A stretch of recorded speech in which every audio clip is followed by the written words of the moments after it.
Dean, this weekend actually, we hit a tremendous milestone for the podcast. That's true. 500 subscribers. And obviously we're incredibly humble. We're incredibly humble, and I mean, we didn't make a big deal about it, but it's definitely it was a really cool thing, especially since we did it live on stream. Yeah, Mario was like, "Hey guys, congrats!" And we were like, "What?" Yeah, we hadn't even noticed. Like, what is that about? Yeah, that's how humble we are. So humble. Are you an angel? What? An angel. I heard the deep space pilots talk about them. They're the most beautiful creatures in the universe.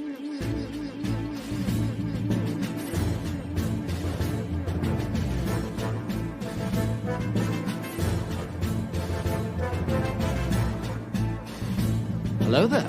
We are tonight's entertainment. We would be honored if you would join us. He's got a billion toys. You brought in his doll collection. These are not dolls, Jim. These are commodities. Same as gold or oil. 5, 4, 3, 2, 1, 0. You are now listening to the Collecting Weekly podcast. Shall we lock in the artillery power? This is the true form of floor gang right here. Very nice. YouTube.com/collectingweekly. Thank you very much. That's very cool. Big. Hey guys, my name is Zach. I'm Dean. Welcome to this week's episode of Collecting Weekly. This weekly podcast where my friends and I talk about the things that matter the most to us this week in collecting. That's right. We want to take a second to thank our friends over at Watto's Scrapyard for sponsoring this week's episode. Dean, we have a jam-packed show. DC FanDome was this weekend, and they put out some fantastic content for us to digest, to talk about. Bangers. Dude, it was like a heavyweight boxing fight. It was like fucking haymaker. Yeah. Shit was... They came out fucking swinging, man, which is...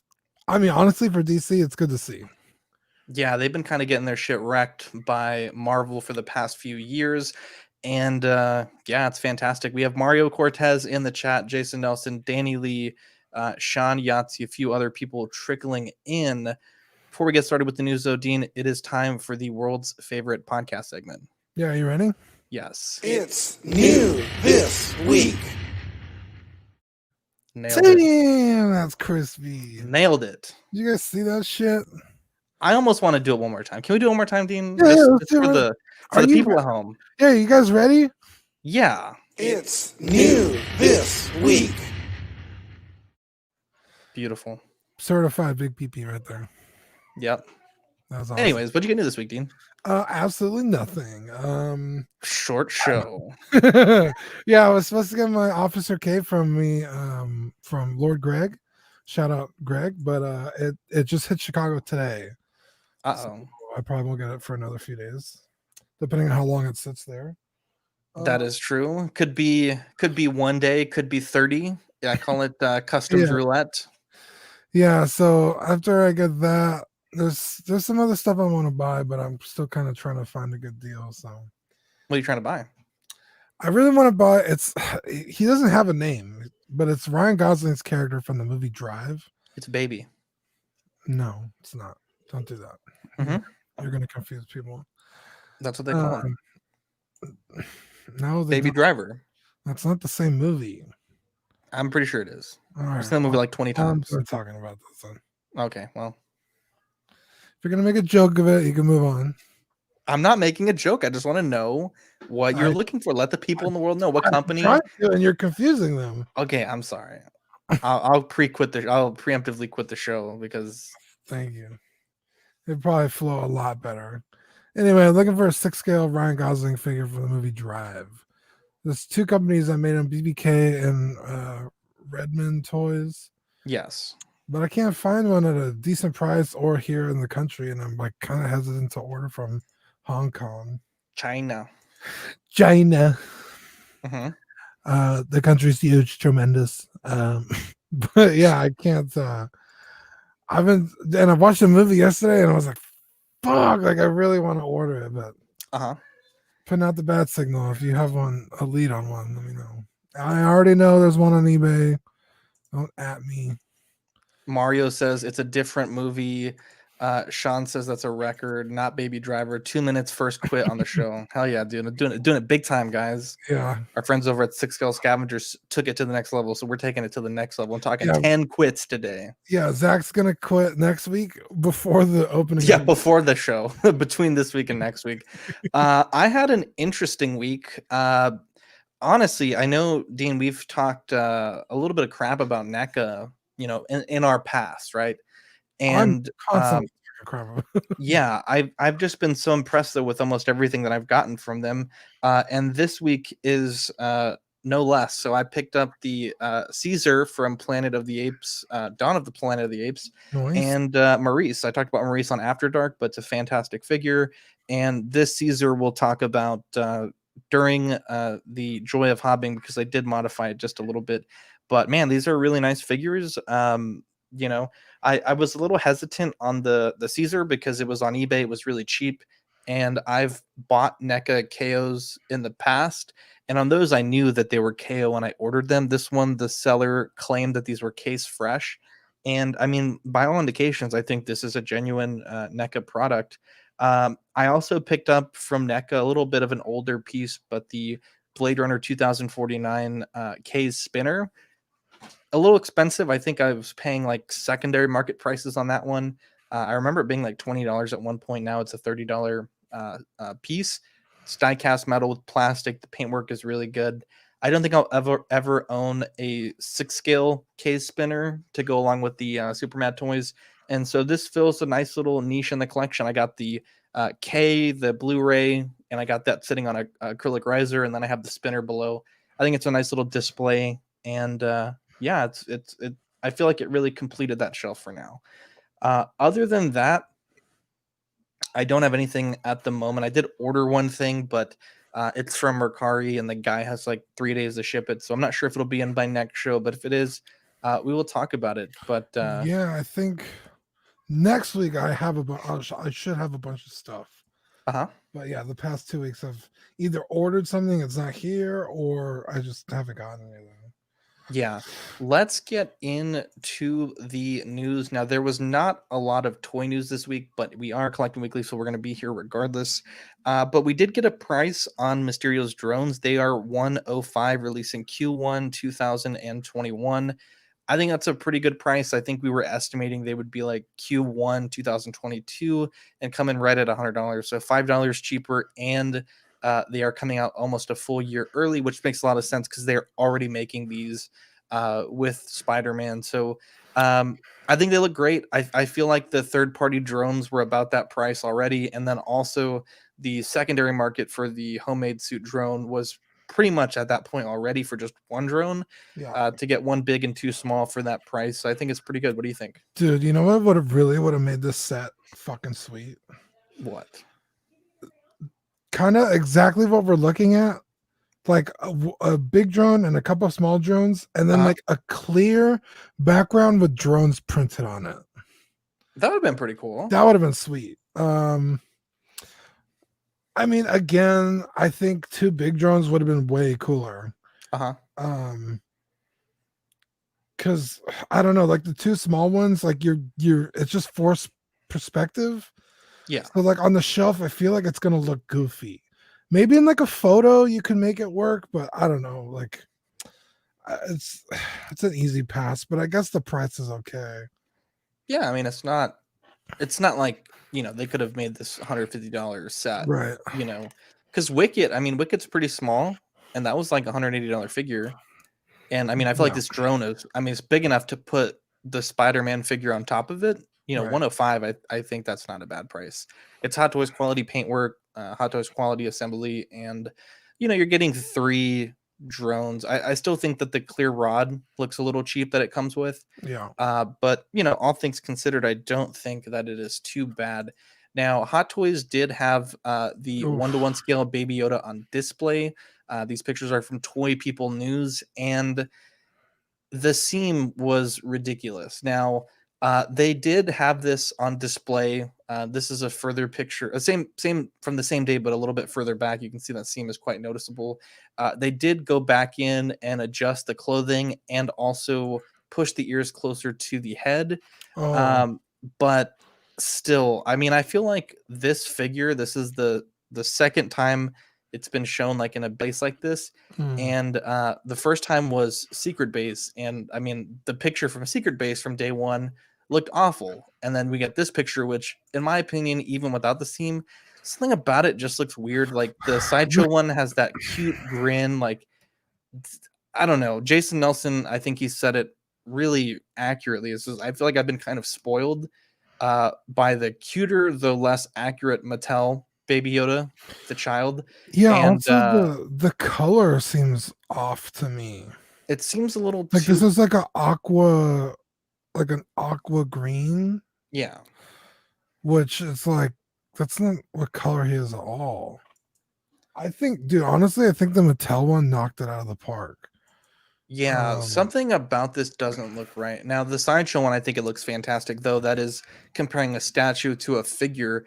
But I think, if you're someone setting up this booth, like there was other figures on displayed, all posed super nice. Like there's like some very impressive posing going on at this display.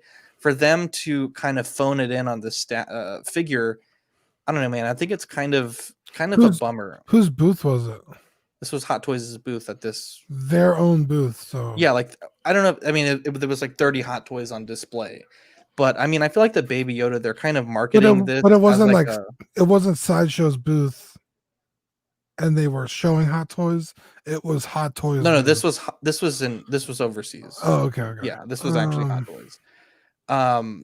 You know what I mean? Like, if you're gonna go through all that effort to pose every single figure like super nice, and then you phone it in and you don't plug in the ears, and the first impression people get after months is this right here. I mean, it seems wild. Not only that, but arguably one of the biggest releases of the since Star Wars got reissued or like revitalized, like one of the hottest characters. Yeah, so it's kind of like, why would you half-ass this thing?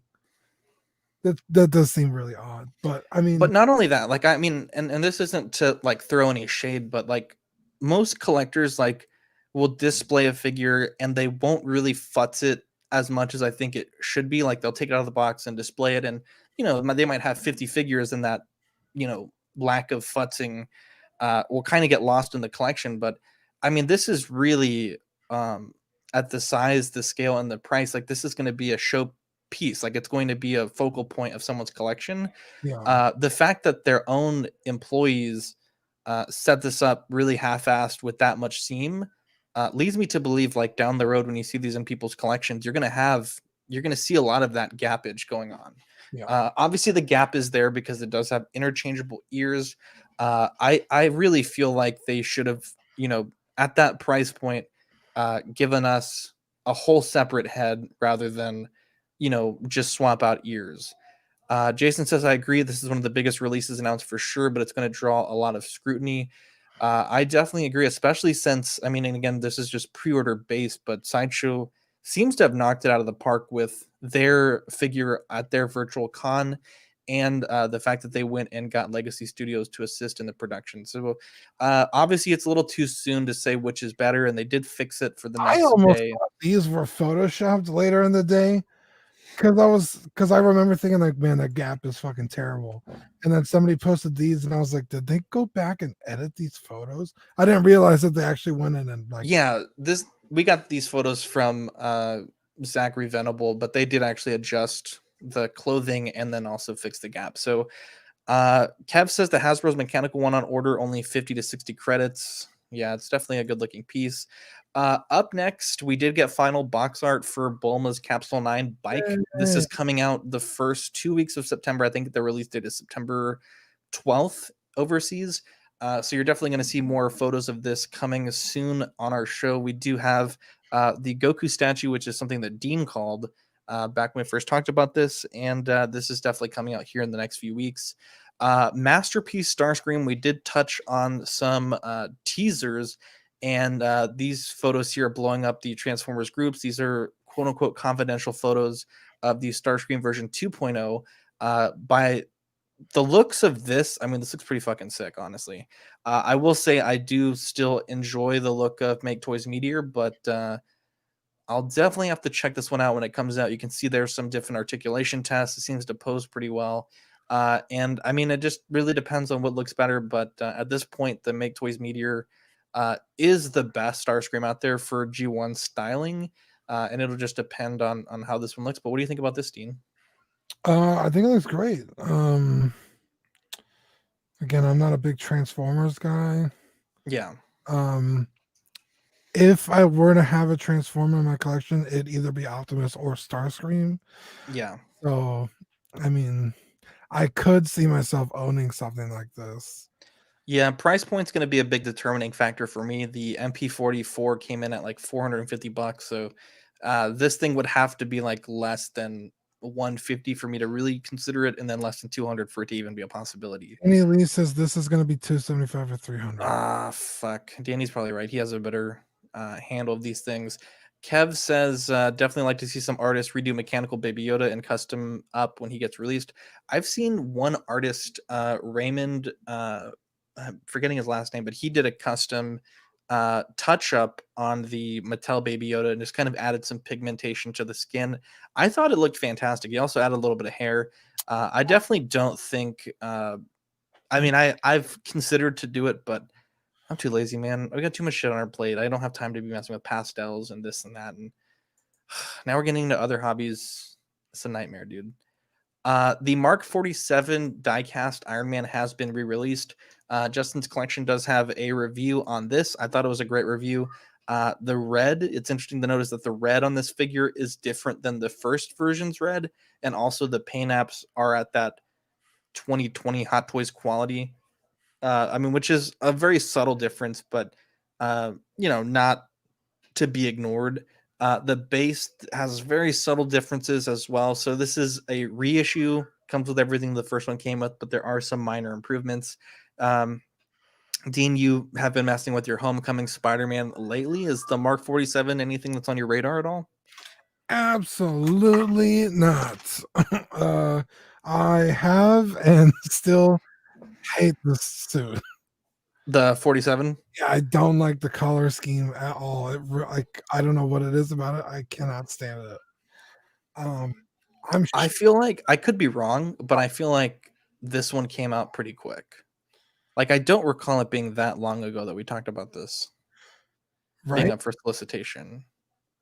And also, why? Did I miss a reason why this got reissued? This one, I mean, they never said like, oh, it's because of blank, blank, blank. But at the time that this one was announced for a reissue, this one was going for like $1,000. $750 to $1,000 easy. Since then, obviously, it's pretty much retail. But yeah, this was one of those, and I think Mark V might be getting that treatment next time. Because the Mark V goes for quite a bit as well. And we've already seen the Mark V in the Whiplash summer convention photos. So I want them to redo the 46. That's all I want. Dude, if they redo the 46, that'd be fucking dope. I don't know if I would buy it, but that just means there's more out there for me to pick up. I'm sorry. Wait, which one is this? This is the 47? 47. So the 46 is a Civil War suit. That's all I want. That's all I want. The 46. Dude, I really want a tech suit so bad. The Spider-Man. I'm so bummed that I missed that one from Gear. Rumored to be released. Now, this is obviously a rumor mill, but the person that rumored this to be released last week was correct. They have rumored that the Incinerator Stormtrooper and Alita will be releasing this week in Hong Kong. So, again, it's a rumor. We're not 100% sure just yet. But it will be interesting to see if that prediction is accurate.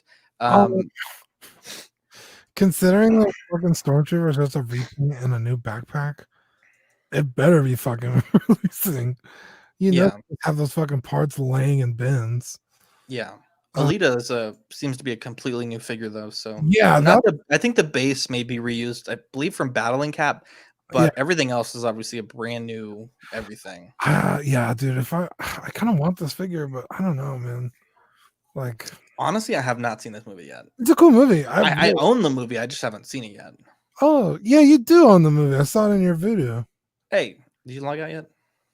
I think I did. I'll have to look. Maybe I'll watch this before I log out. Yeah. Dude, I really want to see this movie. Scott says I wish they would reissue the 46. Yeah, the 46 seems to be that, and the 5 seem to be what everyone wants them to re-release. And along with the 45, that one's been getting a lot of love lately. 45 is a great suit. I had that suit for a long time. Uh-huh. For me personally, like, it just doesn't do anything. The figure itself or the suit in the movie? The suit in the movie, and then the figure itself also came with little to no accessories. Uh-huh. Like a switch out plate in the chest, and I think some forearm bits, and that was it. And I was like, I don't know, I want a little more from my Iron Man figures. Scott says I thought Alita was delayed. So the delay emails that we always reference in the show are related to Sideshow's release schedule. So it is possible for a figure to be delayed at Sideshow, but also still to be released, next week in Hong Kong. Just because it's released in Hong Kong, it still will take, 1 to 2, maybe even 3 months to get to the States. So the Alita, though, is just a rumor. And because this person had been right several weeks in a row, we thought we'd run with the rumor. But it is rumored. It could be delayed down the line. But the delay emails basically just mean that it is delayed from Sideshow's original estimate. So I think the original estimate was like August to September, and I believe it was pushed to October to November. So that would still line up with that 1 to 2 month lead time. Movers and Shakers, Dean. I was talking about Alita, but okay, go ahead. Let's talk about Alita.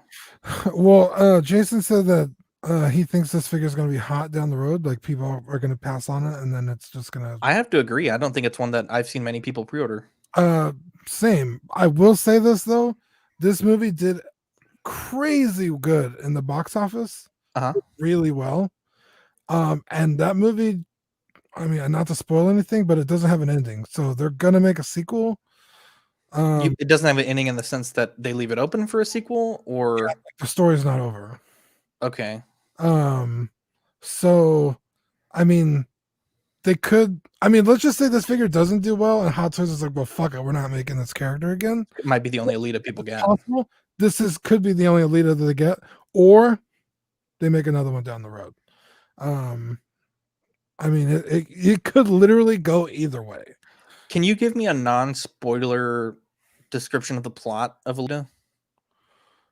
I just bought it because I wanted us to watch it, like, at my house, but then COVID and all this other crap happened, so we never got around to it. But I mean, what is the basic plot of Alita? She doesn't remember who she is, and slowly throughout the story, she's starting to figure it out, and then as she's figuring it out, people are trying to stop her from figuring it out. And she battles. And she's an angel. Noise. Literally an angel, but yeah, she's a battle angel. That's like what they're called. I don't. Ancient. I don't want to say a race because they're like machines, but they're like a race of battle angels. So she's not a human then? No. Oh, interesting. Sean says it should be next. What was that? I think she has like a brain, but that's it. Sean says it should be next week's movie review. I think we have one more movie in the Apes series, and then Alita should be the movie after that. I think that's a good. Oh, I had a movie after. Oh, okay. What was the movie that you wanted to do after the Apes? To Drive, because I'm hoping I own that figure by then. Yeah, I'm gonna learn about Baby Driver. That's perfect. I'm gonna fucking you in the head, dude. No, don't do that. Right to the back of the skull. Just. Oh man, it's not very nice. Movers and Shakers, Dean. I think that the 89 and 92 Batman, we've talked about it a bit, but now that this whole DC multiverse is coming together, I believe that these figures are going to be pretty hot, especially if you do see any glimpse of the suit in the film. Keaton, obviously a fan favorite Batman of Manny and many others, but also the Justice League figures. I think, with the Schneider cut being the trailer being released, and also the hype that comes with that, and then potentially the completion of this line with a black suit Superman and Cyborg. It sounds bad to say this, but I really hope Hot Toys doesn't re-release these figures. I feel like if you bought them, like, that value should be preserved for those people that believed in the line. What do you think about that? Um, I guess, but I was about to buy the Superman, so I feel Maybe your opinion's a bit jaded. yeah. But not only that, because of this movie resurging, I'll get back to your point in a second. But Affleck Batman is also coming back for the Flash movie, so movers and shakers Batman as well. Yep. You see all 3 versions of the Batsuit in Justice League. So for Hot Toys to reissue any of these figures, I think would be cool. Especially the Batman, because his prices are insane sometimes. I don't know what it is specifically about Batman. Like all of his figures end up skyrocketing. You're talking about just Batman in general. Batman or specifically Affleck Batman. Yeah. I mean, I just think they're really well done figures. But honestly, it would be fucking sweet if they would finish the line. Again, it's not up to Hot Toys, I guess. It'd be up to the actor, and I doubt he'll change his mind, but maybe just maybe with the love that the sequel gets, he'll change his mind. Like, hey, you know what? The fans really loved it. They want a figure of me. Yeah. You know, who knows? I don't know, man. There's the cynic in me that is like, I just really hope that they preserve that value because, you know, Hot Toys does brand themselves as a collectibles company. Yeah. And so, I mean, we've had this talk before, but, you know, I feel like in order for collectibles to be collectible, they have to retain some value. Right. You know, as new iterations of the character or as new, in this case, films or miniseries come out. You mentioned there's all 3 versions of the Batman and Justice League. There's the tech suit, and then there's this armored suit. What's the 3rd version? The Nightmare Batman. He's in the Justice League? Yeah, he's in the trailer. Oh man, I totally missed that. Toy Mafia says I just want a black suit Superman. So yeah, I think that one sure gonna come out. Yeah, for sure. And then not only that, but I mean, there's a lot of people that are getting back on the make cyborg train. So, you know, worst case they don't. Our boy Iron Geek 37 has one available.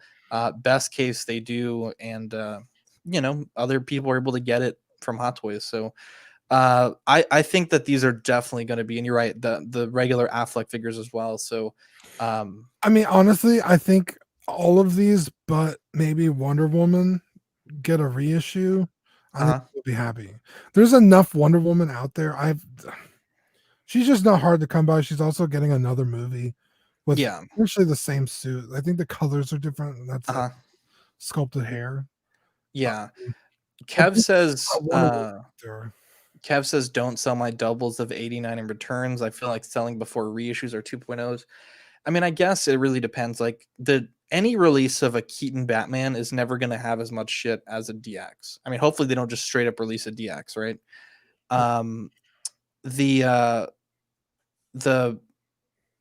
Because the 92 Batman, that's not a DX, right? That's just a regular release. Yeah, only the 89 was a DX, if I remember correctly. Yeah. Mario says with the collectible logic, then Hot Toys shouldn't reissue Mark 5 or Mark 46. I've always said that Hot Toys, if they do release a figure, there should always be some value that's retained. So the Mark 47 is a really bad example of a re-release because it's just a straight up like re-release. I think that if they did the Mark 47 the way I would have preferred them to do it is no head sculpt, no swap out armor bits, just the bare figure with the stand. You know, don't basically just improve upon that last figure. I think it's a bad precedent. Loki for Endgame. It's the Avengers 1 Loki, but it doesn't come with all the shit. Yeah. Which is, you know, if you have the original Loki, you still have a lot of stuff that keeps the value of that figure. Like Zach said, like a slim down version of talking here, Mike. The slim down version of the original figure. Yeah. But I mean, I don't see them doing that for an entire line of figures. I think at that point it'd be cheaper and easier for them to just re-release them all. Yeah. But Mario's 100% right. Or who said that? Mario. Yeah, Mario's 100% right. Like, if I bought this figure because you told me it was collectible, yeah, and like let's just say 1 of 1,000, and I bought it, and then 3 years later you're like, oh, you know what? It's like we're gonna make another 1,000 of them. It's like, oh, okay. I mean, that's not why I bought into this, but I guess. And then another 3 years later, like, oh, you know what? Here's another 1,000. It's like, well, then what the fuck did I like? Why did I invest into these? Not that toys should be an investment, but it can be. And if you enter into an agreement with that understanding and then you get shit on, I think that's kind of lame. Yeah, I agree. I think Hot Toys, there's been that argument that they can skate by because their pieces aren't numbered. So, for example, the Miles Morales statue that I bought, it's out of 1,000 pieces. So, in theory, hopefully, Sideshow never makes like another run of 1,000, right? These Justice League figures, they're just sold like, there could be 10,000, there could be 5,000, there could be 100. Like, I mean, you really don't know, right? And I think that's some people that are in favor of that re-release argument. Is like, hey, well, they're not limited, they're not a numbered collectible, so there's no end to the run. Kev says the 92 Bats gauntlets are super fragile. Glad I bought extra 89 gauntlets for my returns. Fernando says 2021 will be a good year for Batman stuff. Dean, it's that time of the show. Oh, what the scrapyard, honey? I was like, what part of the show are you talking about? We want to thank our friends over at Watto Scrapyard for sponsoring this week's episode. You can find them on Instagram at Watto Scrapyard or on their Facebook and their eBay. They make 3D printed parts for hard to come by Kenner and Hasbro vehicles, as well as resin printed head sculpts of dozens of different characters in the Star Wars universe and other universes. If you don't see a character you like on their Instagram, send them a message and they could get one designed and printed for you for a pretty reasonable price. I just got done doing one with Watto like a few days ago, I think. Yeah. Do you know when that's shipping? Because we got to get that package to Ian over in the United Kingdom. You know what? I'm going to message him after the show and see what. Noise. If you're watching the show and you like what you see, hit that like button and also give us a subscription. Helps us keep the lights on, and it's always good for us to see a bunch of likes on the video. Kev says, may I ask what state you both are in, Zach and Dino? Greatest state in the union. Texas. Dean, DC FanDome was fucking bananas. Dude. Holy shit. It started out on the 20th with Ben Affleck being announced to return as Batman in The Flash. Sets up the whole multiverse thing, which is, I mean, I just think it's fantastic because Keaton, Affleck, in my opinion, two of the best Batmans ever. Affleck is my favorite Batman ever. Yeah. Sean says it's printed up. Yeah, two of the greatest Batmans ever coming back to the big screen. And we kicked it off. I don't know if we're going to go in order of release trailers, but we'll just go in this order here. The trailer for The Batman. Dude. What did you think about it, Dean? It's a pretty solid trailer. It doesn't give you a lot to go on, which is fine. I thought it gave a lot to go on, especially this early. Maybe I'll have to watch it again. Yeah, I mean, I personally felt like there was a good chunk of. I watched it in a rush because I thought it was going to get taken down like literally at any second, and it did. In fact, they had to put it up a few hours later. But yeah, I don't think there's any doubt in my mind that Pattinson's going to kick some ass. Dude, our Pat. I'll have to reserve my judgment. You know, I don't want to get too excited. Yeah. But yeah, I think it's going to be sweet.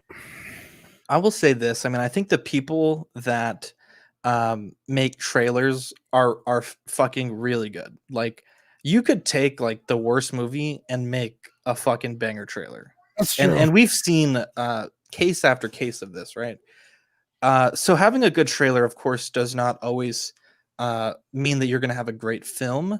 I think a lot of people's reservations is whether our Pats could be that role, you know, could be vicious and menacing in the cowl. And I mean, I really, from this trailer, I got some good fucking vibes. I was probably leaning towards the let's shit on our Pats train, and Dean, I hopped off as soon as I saw this trailer. My man, I think he's gonna nail it. I think it's gonna be a great telling of the Batman story. I think, Yeah, you know, still getting the Riddler and the Penguin involved in a modern era Batman film, I think is really cool. not only that, he's a young Batman. Yeah, year 2 Batman. Yeah, he's doing it, like, or You know, Scott started doing it. yeah, Robert Pattinson is young enough that he could wear the cowl for a while, you know? I mean, he's that age where it could be a long-term thing if he does well. I'm super excited. I know that, I mean, not that we know that, but I would assume Hot Toys would make a figure from this film like they've done for, every film since. I'm pretty fucking excited. I'll be honest. This really got me excited. Now there was a fan theory, and I usually don't lead into fan theories, but I thought it was a pretty good one and to get some traction on some of the groups.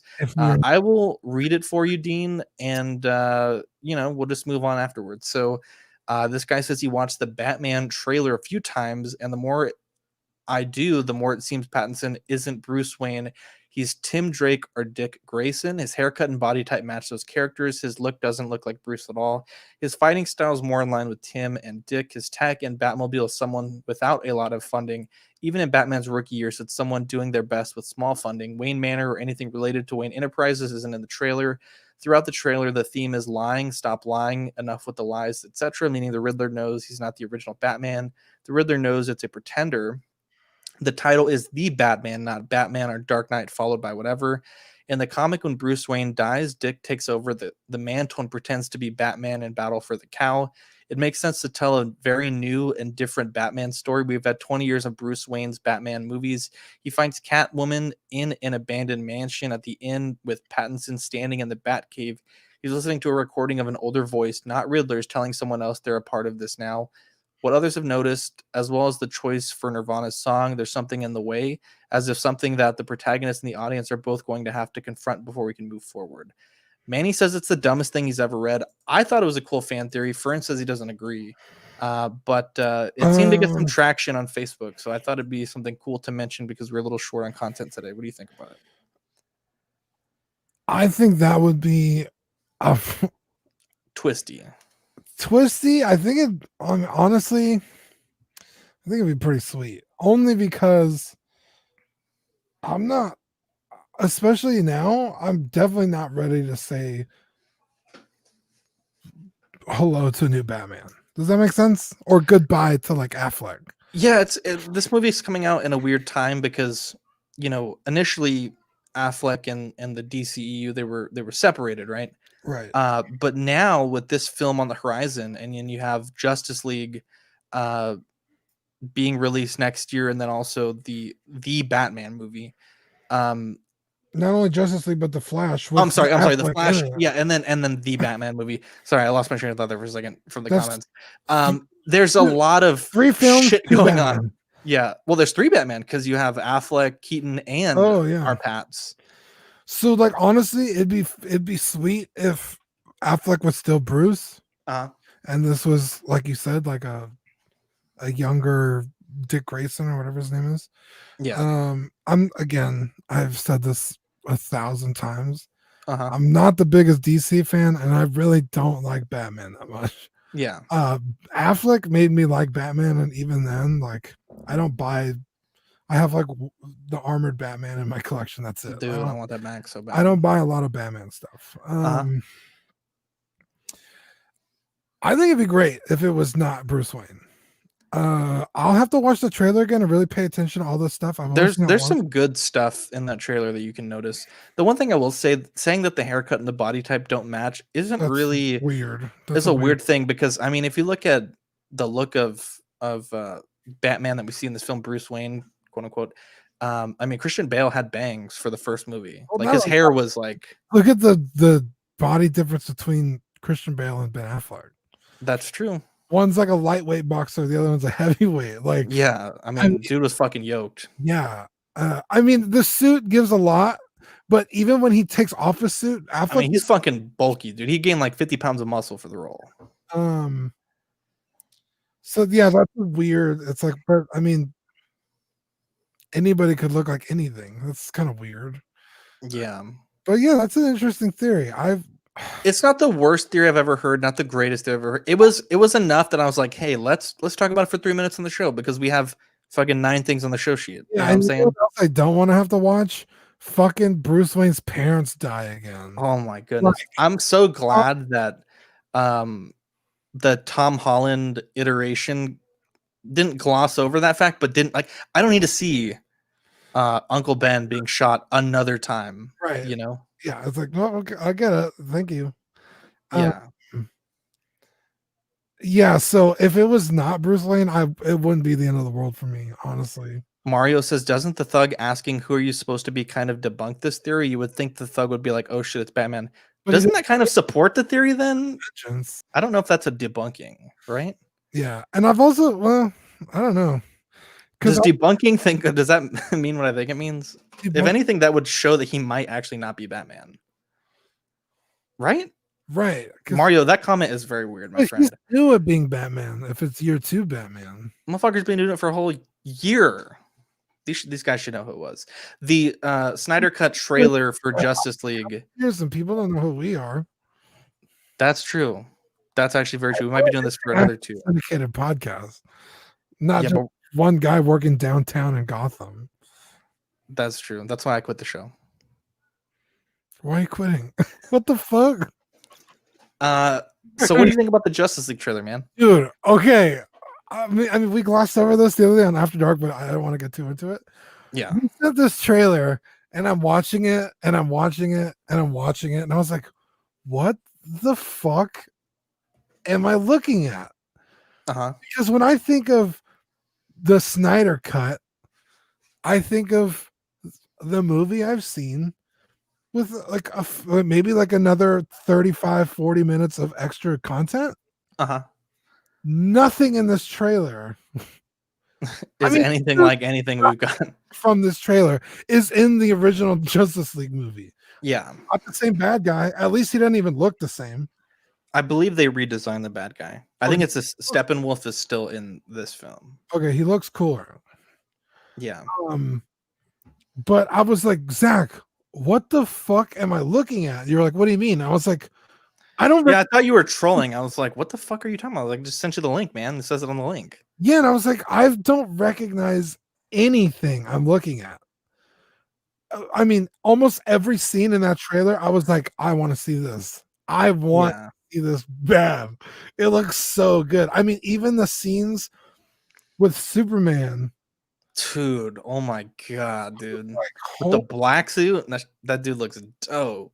Dude, and like I don't remember them doing this in the movie in the first Justice League or the Justice League. Yeah. But I remember what's her name being in it? His love interest. Amy Adams. Yeah, whatever her character name is. Lois Lane. Lois Lane. I don't remember his mom in the movie. I'm almost certain she was in Justice League. Okay, I don't quote me on that, but I vaguely remember her. I remember him taking her to the farm, but I don't remember. But I think the mom was playing like a super background role because I remember the bank was going to foreclose on the property. It was like a weird like subplot that I didn't really get. Yeah, because then at the end, I think Bruce Wayne buys the bank. Yeah, you're right. Remember, he's like, "Yeah, I just bought the bank." Well, so real quick, Fernando says the original release only had 20 minutes of Snyder stuff, so it's literally a whole different movie. Yeah. Jason says, but they did it on purpose, showing you what you have not seen. People would be pissed if a Snyder cut trailer would be shit we saw in the original release. That is true. Scott says Doomsday would be an amazing 1/6 scale figure, and he says that Superman's mom is in the movie. But dude, I don't think I've ever been this hyped to see a DC film ever. Dude, it looks dope. I know you were trashing on the song choice a bit, but dude, that shit slaps. I love that song. It's Can you sing it for me? No. Why would I do that? Because you love it so much. So I mean, I just thought you'd want to sing it for me. It's a pretty popular song. Manny says the first couple of seconds show Joker's card flying away. It's the one that's on Batman's rifle. Yeah, that's pretty dope, man. I'm really excited. Yeah. I really like Ezra Miller's character, the Flash. I think it was my favorite part of the last movie. So I hope he's as good in this cut of the film. I mean, I'm just really excited, man. Yeah. Like, I'm not that invested in Choke out DC or the Justice League or Whedon or Snyder, but I will say this. I just like good movies, man. This is going to be a 4-hour miniseries that's going to release as one cut eventually. But I mean, the fact that we went like during our show's run, this movie came out and then it was dogged on, and then the fan campaign happened, and then this is like, I mean, it's remarkable, right? Yeah, no, let's not forget the mustache gate, which Oh my god, fucking awful. God, they fixed that.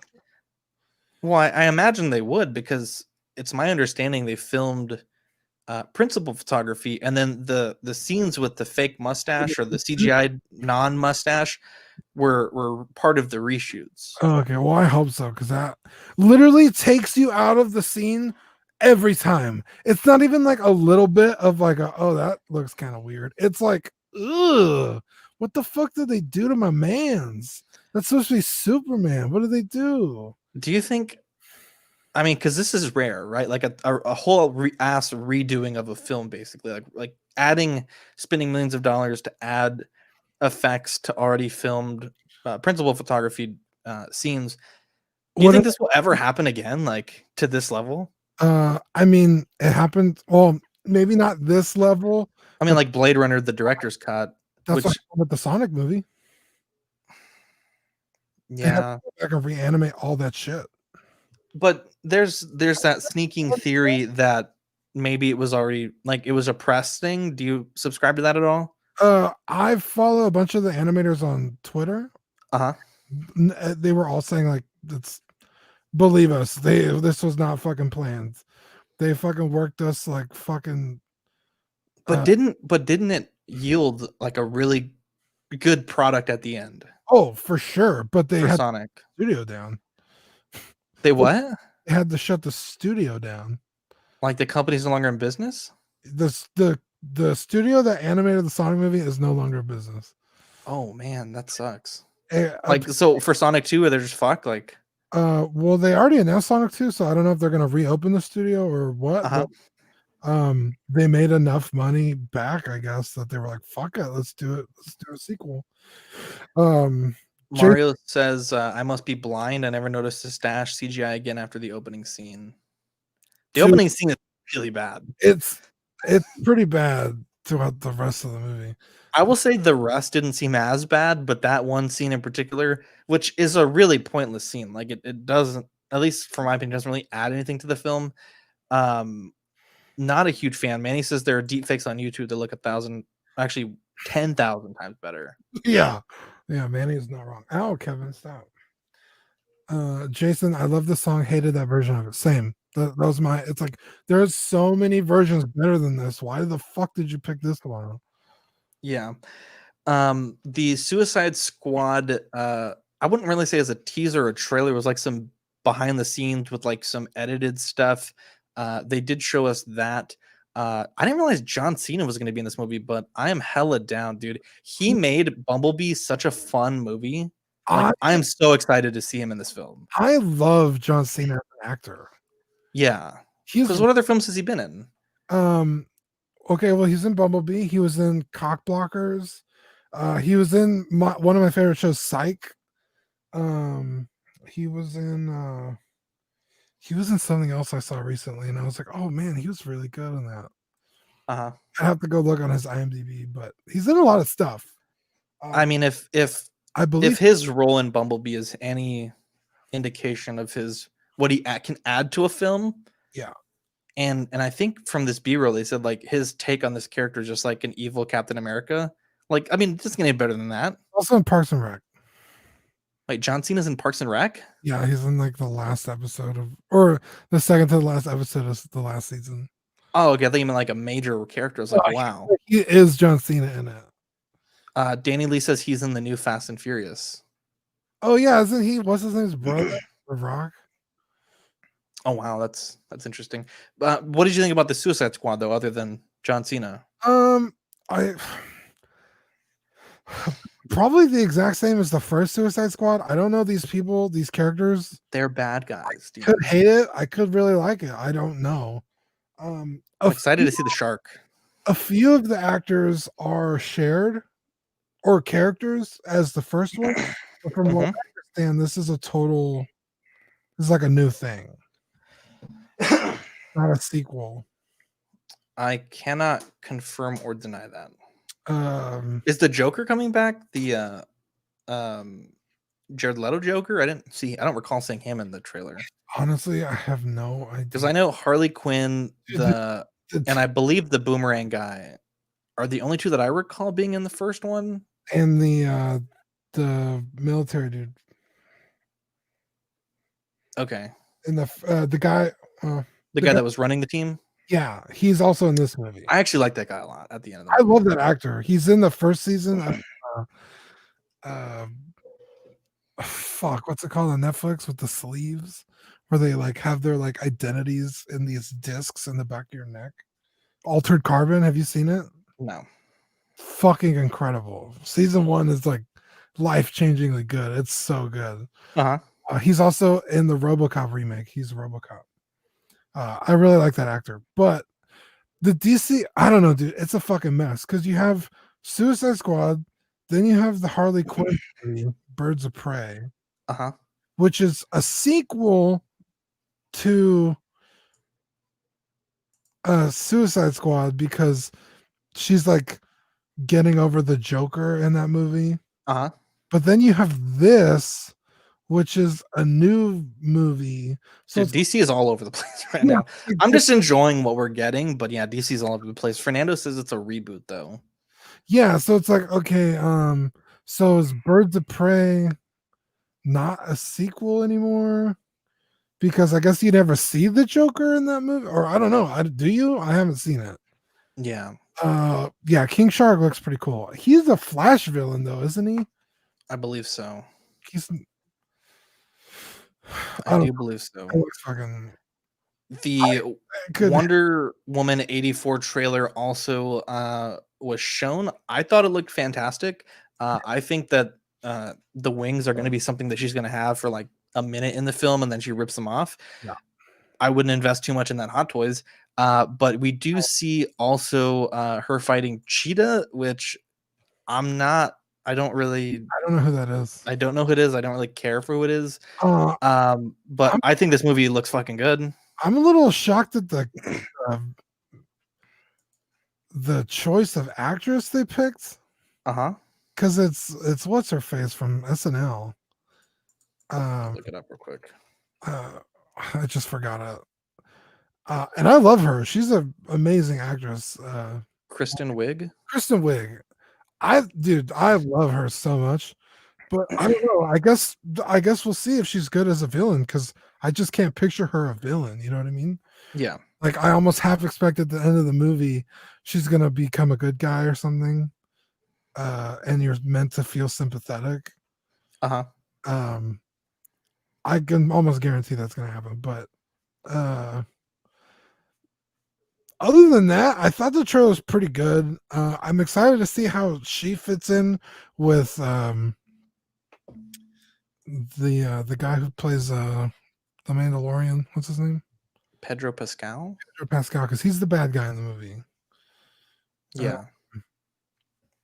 So I don't know if is it two different storylines? Is it one? Also, how the fuck did Chris Pine get back here? I think he stole the trailer, dude. Dude, Chris Pine is one of my favorite actors. Like in this, so underrated, dude. Super handsome, super great actor. I mean, I really hope there's not some shit like that they pull on us, like, oh, it was just this or that. Like, I really want his character to be back. I really enjoy him as an actor. Yeah, I'm almost concerned. But you're right, he did steal the trailer at the end where he's like, "Is everyone parachuting now?" And everyone parachuting now, like genuine concern and like confused. I was like, dude, best part of the trailer easily was Chris Pine. Yeah, I mean, best part of life is Chris Pine. I feel like that whole movie is gonna be like that. he's from the 40s. Yeah, so this is all new to him. Yeah, by almost Almost half a century. decades. Yeah, so he's gonna be a fish out of water, almost like at the beginning of Captain America. exactly the Winter Soldier, and he has like Yeah. that duelist. It's gonna be funny. I'm really excited to see this movie. Definitely. Up next, there was the Gotham Knights trailer. Dean, you said you were actually pretty excited about this one. Tell me about it. I don't like those Gotham games. Arkham games. The Arkham games, yeah, thanks. I just couldn't get into them. I didn't like them. I didn't like the play style. It felt really clunky. Again, not a Batman fan, so it was like, This trailer and the gameplay trailer made me want to play the fuck out of this game. Yeah, it's cool as shit. And it kind of goes back into that theory you were talking about earlier, because Batman in this game is dead, and he leaves a message for these guys, like explaining, like, hey, like it's your turn now. Like you're gonna have to, like, I'm passing the torch on to you, and you're gonna have to take care of Gotham now. And you were talking about that and that theory. Like, damn, it sounds like the Gotham Knights, because that's how it starts. Yeah. It looks fucking good, dude. And for me to want to play this after, it's pretty surprising how many of the Arkham games I've on, to me is also very surprising. So the fact that I want to play this, I'm like, yeah, I'm probably gonna get it day one. Going back to Wonder Woman, Fernando says Cheetah is Wonder Woman's main villain. Come on, guys. Never said I was the biggest Wonder Woman fan. I just like the movies. He also says Chris Pine's characters from the 1910s, not the 1940s. And Scott Bradley says, I'm interested to know how Steve looks so young, because he should be a lot older than he looks. That is very true.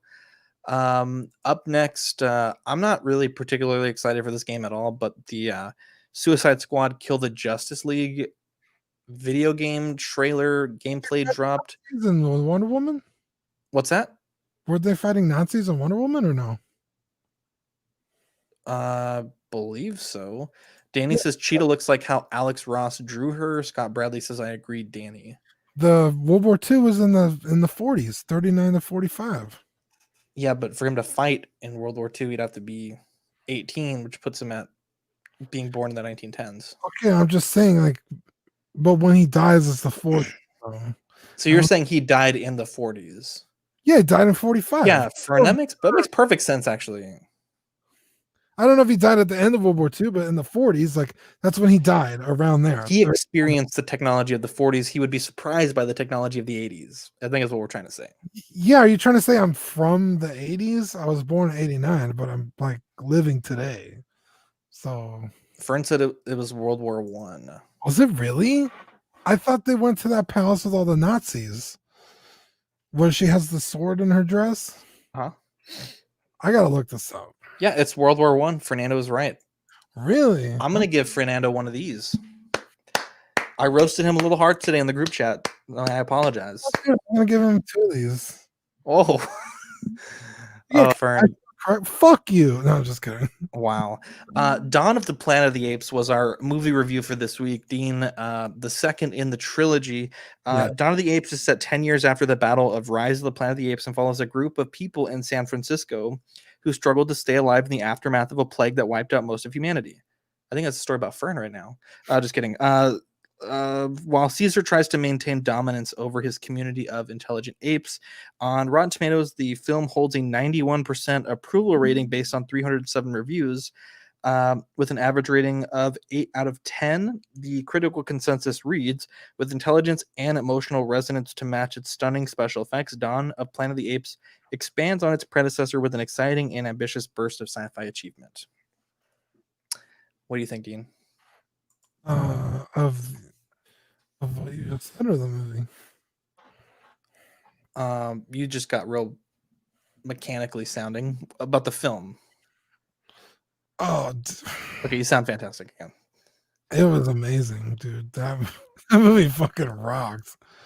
I mean, honestly, it's hard to say which is better, this one or the third one. I like the third one better personally, because this is a great fucking movie. Real quick, Kev says, "Do you want to hear Wonder Woman spoilers?" Yeah, let's keep spoilers out of the chat. Fern says, "Hats off." Eddie says, or Eric rather says, "Quality content." Anyway, so what were we saying, Dean? Yeah, I really thoroughly enjoyed this movie. Because it has, because typical storytelling is man versus man, man versus nature, or man versus self. This has all of those. Has all of them. Exactly. Man in this movie being ape, and nature, man versus man. So ape versus man, ape versus ape, nature, and then Caesar's kind of inward battle with himself because he understands that humans can be compassionate and they're not terrible. But Koba doesn't understand that or doesn't want to. And so this movie takes a real ugly turn, and Caesar has to make a decision like, do I continue leading my people, my fellow apes, the way I told them, or do I have to make an example of Koba because he has now turned his back on us? It's just a beautiful story. It's fantastic. I mean, the special effects in this film are incredible, and you're right. Because Caesar has obviously the mindset of he is the leader of this clan. He has to put their needs and wants before that of everything else. But he's also an ape that had grown up with good humans, and there's some apes in his clan that had never experienced that a human could be good. And the conflict between that faction and Caesar's comes to a boiling point in this film, and it's pretty incredible. Gary Oldman's in this film. I think he's I often forget that he's in this film, and I think he has a great bit of acting in this film. Andy Serkis just kills it in every scene. The actor that plays Koba as well does fantastic. Kev says, "All you guys' ape talk made me watch The Mighty Ivan." I know he mentioned that earlier in the show, so that's cool. Let's see. Danny Lee says these are before the old ones, the origin story. Yes. Fern says he needs to watch them. So yeah, definitely. They're good films. Are they're like loosely based. Yeah. You could futz them into the originals. Yeah. There are some toys from this film. So I did show you guys the Maurice on After Dark last week, and then the Caesar. This is what that Caesar does look like out of the box, and then Koba. And there was also a second wave of figures. You have Luca, Caesar, and Luca, Caesar, and Koba. And these are this look here is their looks from the beginning of the film, and this is from the end of the film or the middle. Yeah, dude. What's that? Let's shout out Luca. Dude, Luca's a goat. I really enjoyed this film. I've said it a lot, but I feel like this trilogy doesn't get the love that it deserves. There's certainly not a lot of collectibles out there. 110% now. Yeah. If you had asked me weeks ago if this trilogy was underappreciated, underrepresented. Yes, I would have said it could be even less underrepresented. Oh wow, okay. But now that I have opened my eyes and not been so stubborn, you're 100% right. This trilogy is so good. The fact that I remember, let me just share this story. So we've obviously Dean's seen the third film, so we'll talk about it one more week and then we'll take a break from Ape Talk. But there was a point where I was like, I really need you to watch these movies, and you really didn't want to. You're like, no, I'm not watching them. I can't find them anywhere. You're like, I'm not even going to spend the $2 to watch the first one. Yeah, I was like, if I can't own the movies, I'm not spending money on them. Yeah, and I told you, like, here's my login. You can watch these on my account without having to spend any money. And I'm really glad I did, because I really felt in my heart of hearts it was a movie that that I thought you would enjoy. You know, it's a movie that is a trilogy that's been at the top of my list for some of the greatest films, um, you know, in the last decade. And I'm just super glad that you had a chance to watch it, and I'm super glad that X Plus is going to make the Caesar on the horse, you Yeah. know, and then also from Dawn the Caesar with the spear. I'm just super excited, man. It's like a great time to be a Planet of the Apes fan. Yeah, this for all intents and purposes, these are just animals. Yeah. And other than Caesar, they don't really have a ton of personality, I guess. I would say that's pretty debatable. I mean, Maurice and Winter and the different apes. I mean, they all have, you know, Rocket and Ash and yeah, but it's like, it doesn't really come out because they're just sign languaging. I There's don't know, not man. a tremendous amount of range, I guess. Not that they don't have their own unique personalities, but it's not like Yeah. fucking Nathan Drake or someone who's like extremely outgoing, and they're all kind of subdued in their own way. But even still, to be able to identify who's who, and because they're on screen, they all look pretty similar. Yeah, I mean, But there's some markings that identify. right, Like, but for most example, Rocket is balding. Like, you yeah, can identify him from that. but for the most part, like on screen, it's like there's just a bunch of animals.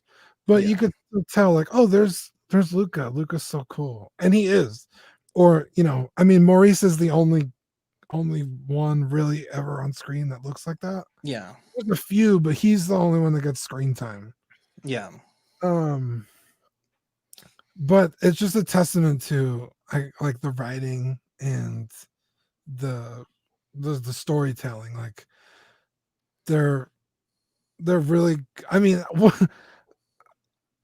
I don't want to give too many spoilers, but when a character dies, you feel it. You're like, fuck, like, god damn it, not him. Like, Yeah. so great. Or when one of them succeeds, you're like, yeah, like you feel for them. Like, Yeah. they're such good movies. Yeah. I'm really you made me thank you for even when you humoring me. log in, I was like, oh god, now I have to sit here and watch it. Like, I Man. guess. And then before I knew it, I was just like in the mood. I was like, I couldn't look away. Dude, it's good shit.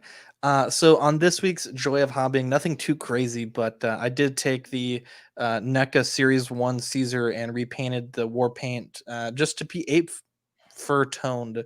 Now, the reason why I did this now, there is obviously the Caesar with the mouth open, but on the NECA, for that particular open mouth figure, they had to mold it in two parts, so a bottom jaw and a top jaw. And the jaw doesn't articulate, but there's a nasty seam line running through the sides of the cheeks and also the mouth. It's awful. Did they what? Why did they do that? Because the mouth is hollow, and when you mold something like with that space and detail on the inside, you have to mold it in two parts. That's why some Hot Toys figures have seam lines in the hair, because they have to mold those as two separate parts. It's just a part of the molding process. It's hard to, because you have to have like the material flow into that space. It's not super easy. Look, man, I don't invent physics. Okay, I'm just telling you they did it that way, and it's not aesthetically pleasing. I've seen Marvel Legends do it. Okay, well, I think Marvel probably has much higher production budget for their stuff than NECA. At any rate, I wanted to go with this one because I like the sculpt better. Repainted it. Look at that. Toy Mafia is laughing at you, Dean, at us right now. But I think it came out great. I mean, it's a very easy paint job. It's a thing that I've wanted to do for a while. Kev says, how tall is the Caesar figure? I would say he's maybe 6-7 inches tall. He's not super tall. Let me take a gander. I would say probably a little bit under 6 inches. Definitely a cool figure though, and it was a very easy paint job, just brown paint and just a little bit of flesh tone, ape flesh tone rather.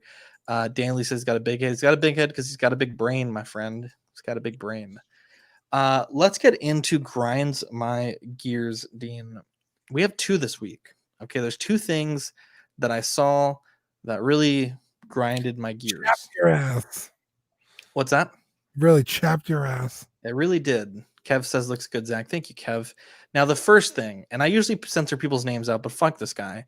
And 95% sure that this may be a trolling post, but this guy posted this in a real group and tried to sell this. So Adnan Abbas said, when I received my cable, I thought it had a hairline crack on the upper back portion. Turns out it was just some hair. Cut a long story short, I didn't tell Sideshow, but went ahead and asked for a replacement.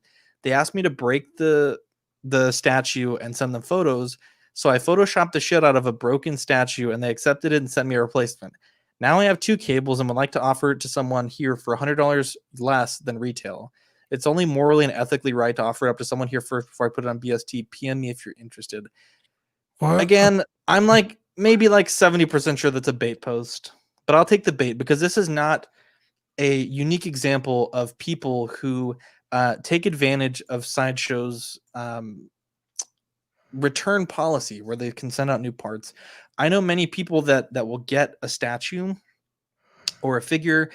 Even recently, there was someone that was caught trying to rip off Sideshow, and they said, "Oh, my statue didn't come with the exclusive piece," and then they were caught trying to sell a spare part on another group. Or people will come with a figure with a broken body, and clearly Sideshow will instruct them to destroy the original, and they'll keep the second one and sell it off. There's a guy on a few groups that does that. He'll sell pieces that were replaced with a minor scuff here or a small imperfection there. And I mean, I just, in this case, particularly if it's a real case, I mean, it's pretty egregious. Like there's one level of being a douche of, keeping a part and not breaking it, but to take that extra step to Photoshop it. And this is not the first time I've heard of this happening. I'm not a fan, man. What do you think about it? Yeah, this guy's a cuck. A beta soy boy cuck for fuckface. There are people who, and but here's the thing: there's going to be a point where someone that has a genuine issue is not able to get a replacement because of people that have done this. Because I've seen people on eBay on the other extreme where they do destroy their statue, and then they sell the pieces to you've mentioned that with Prime One, I believe.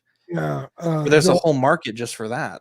Yeah, where it's like, I'll sell you my broken statue. That way you can claim that your statue is defective, show them the broken pieces, and then you get a second statue. Like, wild. Yeah, it's like, I mean, where does it stop? Like, I can't even, like, I don't know what, like, how you would even deter someone from doing that. I mean, I guess if you get caught, be put on some fucking blacklist, I guess. Yeah. Like, don't answer this guy's emails. Don't sell him anything. But he's just going to rip someone else off. Yeah, I agree. It's up to people like you and me and the people in the chat that when they see posts like this, don't buy it. Yeah, for sure. Yourself $100, but for what? That's very true. Who's to say that it isn't a hairline crack? You give him $100 less than retail, you get it. It's fucking cracked. You're not going to get a replacement. You didn't buy this isn't the guy that's going to be like hooking you up with a refund. You know what I'm saying? Yeah, 100%. Like he's obviously cool with ripping people off. He's not going to think twice about fucking taking you for everything you got. You know, not that $100 is everything you got, but shit, that's much I got right now. The next one, Dean. So the way that Bandai did their event exclusives initially was kind of fucked, right? Right. But what they did was they opened it up in 2 different waves for pre-order, and those ended about a week and a half ago. And people are starting to get their figures, right? Now, there's been a ton of people on the groups, and then the pre-order window was like 1 month, 2. Like, I mean, it was pretty generous, right? Yeah. And the prices were, they're exclusive, so they're like a little bit like $50-$60, tiny bit more than a regular Figure Arts. And payment is due when you place the order. I've seen so many posts today, Dean, of people asking for event exclusive figures at non-ripoff prices. Everyone had the opportunity to order them. There was not any case outside of that first week, where people had trouble ordering it. It's like same with the NECA figures, where they put that pre-order window up for like a full week or two, and then people were still complaining about scalping. If it's a figure like that, like, do not complain that someone took it upon themselves to go out there and purchase an extra figure for themselves to sell. Yeah. There's zero excuse to complain about it. It's fair, but it's also hilarious to, I mean, you mentioned you were on Mercari earlier. Have you ever just typed in Figure Arts for the hell of it? Oh, they're expensive on Mercari. Exclusives at $130. It's like no one's buying them. Yeah.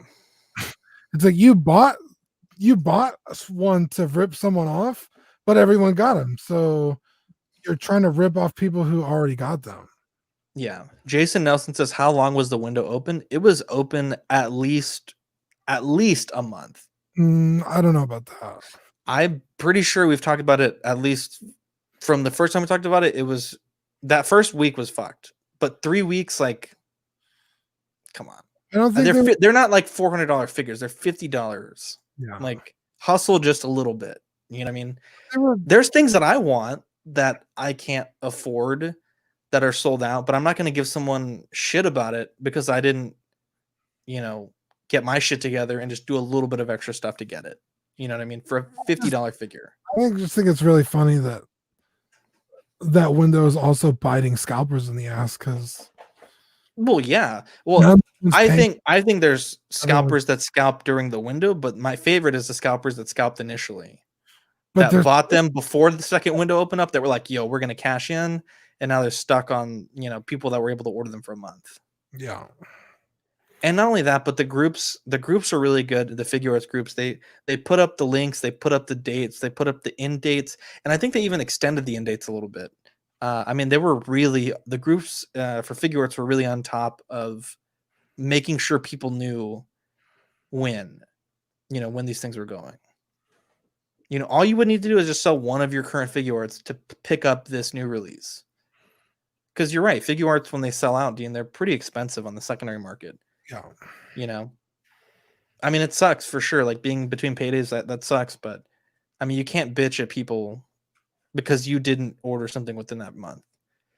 Kev says Sideshow's customer service is above and beyond, along with Time Walker Toys. Amazing customer service. Scott says people like that ruin it for other people that really need something replaced. Yeah, I totally agree. Dean, let's thank our Patreonies for keeping the doors open. Keeping the doors open? Yes. All right. I mean, literally, we don't go through any doors to do the show anymore, but they help us pay to keep the show going, as you'd say. Yeah. Shout out to Ben Porter, Griffin Campbell, Sean Fear, Ian Seavey, Renee Mendez, Eric Mariscal, Quinn Aguirre, Danny Lee, sweet Danny Lee, Deanie Martin, Stephen Krett, Jason Nelson, Big Old Fern, King Zach, Cesar Mariquin, Eric Ruiz, Mario Cortez, Stephen Percha, Sean Yancey, Scott Bradley, Jesse Contreras, and the Stanleys. Shout out my mom and Steve. They're listening right now. What a lovely bunch of folks there. Going back to the band, I think they opened up pre-orders the last week of July. So you had about a month and a week. 1 month and 1 week to order. Really great people, Dean. And I want to talk to you about something. I don't know. We haven't talked about this at all, right? But how would you feel? And maybe the people in the chat can let us know as well. You're typing something and you're smiling. I don't know what you're typing or smiling about. You're private? Oh, okay. What do you think about this, Dean? If we were to eventually one day get like an address where people could send fan mail to? Oh, what are your thoughts? Yeah, like a not like our own addresses, because I really don't feel like getting swatted, but like a third party address that we could be sent mail to. What are your thoughts on that? We'd have to get a PO box. Yes, I've priced it already. Oh, but what do you think about that being a possibility? That's great. Because I looked into it today, and like I said, there's a 3-month option, or it's 3 months or 1 year, and the 3 months is not unreasonable. I think I want us to talk about it and look into it. You know what I mean? Yeah, we could go over prices off air. Yeah. Yeah, we don't really like to talk about. We find it a little gauche. It's $5,000, friends and family, and I'm just kidding. Yeah. No, it's not that much at all. But yeah, I just wanted to chat about it with you on air. Kev says PO box. Sean says it'll all be dick pics. So as long as it's yours, then I'm fine with it. We have 2 stickers coming out this week. Actually, we have 3 stickers coming out this week, Dean. The first is the Only Fools in Collecting Classic logo sticker. Those look fantastic. And the second one, Damien really put the creative gears to work here. It's a small talk Jump the Shark sticker for Shark Week. I gotta give him a round of applause. Dude, for a half second, I was like, oh no. I was like, why is his brain showing? Oh, wow. I was like, is he got scalps? I was like, I don't understand what's happening. No, he's got the cool hair going on. I forgot about the hair. Wow. Are you okay there, my guy? Brain showing? Love the thumbnail, Jason. Anyways, so the next sticker, Dean. So those stickers everyone on the Patreon list will get. Yeah. These stickers are for the top tier, the I Quit the Show sticker. The fans, they asked for it, Dean, and we gave them what they wanted. The I Quit the Show die cut sticker. Look at that. What do you that's a modern art right here, Dean. Yeah. Well, modern art. I love it. Yeah, it's hilarious. Kev says just watched Jaws yesterday. So yeah, those are the stickers this week. Again, anyone in the $5 tier and the 15 gets both of these. The $15 tier gets both of those stickers and the I Quit the Show stickers. So you guys asked for it, and we did it for you.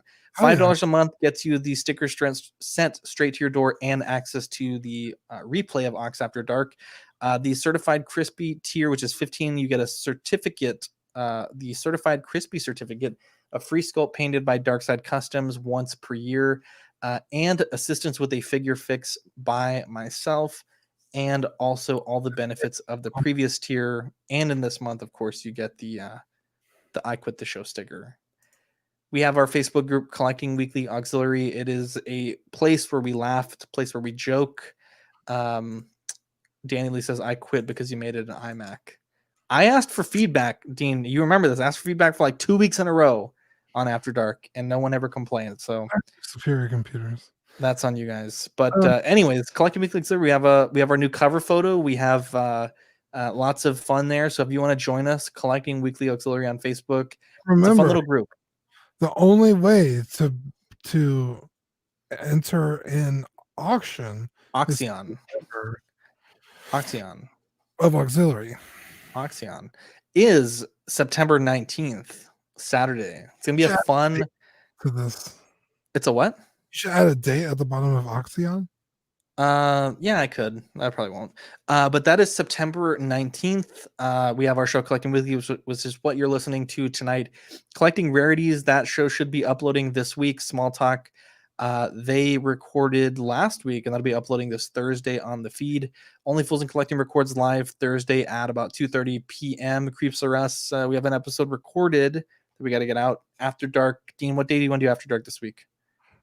Whenever. I'm good whenever. All right, we'll do it whenever. And then Collecting Comics, I think they're pushed back 1 week for the start of school, but we'll get that back on schedule very soon. The podcast whenever, so it's up to you. If you say Saturday, I'll be there. If you say tomorrow, I'll be there. Let's do, I'm thinking Thursday. Okay. Since OFAC records, unless I'm wrong on Small Talk records, I'm pretty sure they recorded last week. So yeah, if you're listening now, we will do we will do After Dark Thursday at about 10:30 to 11. Anyways, we had a great show today, Dean. What do you want to chat here for a bit? Catch up with the chat. I think this show went so much better than the last show. Last show was a bit upset. for obvious reasons. Let me run this idea by y'all. Yes. Because the last time I think we were doing After Dark. We wanted to watch like the Cardi B thing. Yeah, WAP. Live, but we couldn't, right? Yes. If we do it on Twitch, we can. Okay. Because it's and because YouTube's a lot more strict, but it's transformative on Twitch, right? Okay. Streamers watch entire fucking videos while commenting on it, right? Okay, so what are you bringing up? Maybe if we do, if After Dark could be a Twitch show only. I don't like it. So let me ask you this: 'cause Twitch, like when I go to our Twitch, there's no videos there. It just says that the person's not currently streaming, right? You have to like, if you want to save clips, you have to go manually do it. That's a pain. I don't want to do it. Right, but you don't have to do that. Most Twitch no, but the thing is, the After Dark replay for the Patreons is on YouTube and audio. Like, there's a link that they can watch the video whenever they want. I would say, though, if we are doing an After Dark where we're just watching something, for sure. And then we like not do it every time, but then we can upload the hard copy. And well, actually, it would get flagged on YouTube if it was copywritten. But then we couldn't upload the audio either because the audio would get copywritten too on the podcast. Oh, would it? Yeah. I don't know how it works over there. Yeah, we can only use, I think, 15 seconds per clip of audio. Watch like, you know, just streamers. They fucking just like watch shit all day. I guess since it's not saved for later. Yeah, that's probably why. Like, you can't punish those who do that because I get what you're saying. We'll talk about it, but I don't hate the PO box idea. Here, can I send you a private message real quick? Yeah, I just remember PO boxes being kind of expensive. Okay, check your message right now. On Facebook or PM? Private message. On StreamYard. How does that number look to you? Oh, it's not terrible. It's not terrible. And you get a discount if you pay for a year in full. Yeah, I think maybe we do the 3-month option first. See how it goes. I mean, I don't know that we'll get a lot of stuff, but I feel like it's a thing, you know. Kev says I saw Cobra Kai not until 2021, was supposed to be in September 2020. Yeah, that sucks. Well, we're getting a Mandalorian soon. The trailer or the full show? We should be getting the trailer real soon, like within a week or so. Uh-huh. The show comes out, I think, in November. Interesting. October? Yeah. Yeah, October. Danny says, wow, really? I'm good to jump off, Dean, if you are. I think I know we have another YouTube show has been going live on Tuesdays, and I think some people are over there. Dan Lisa, I thought it was supposed to be on Netflix at the end of the month for Cobra Kai. I thought that was a YouTube show. Yeah. Anyways, I'm Zach. Catch you on the next episode. Bye.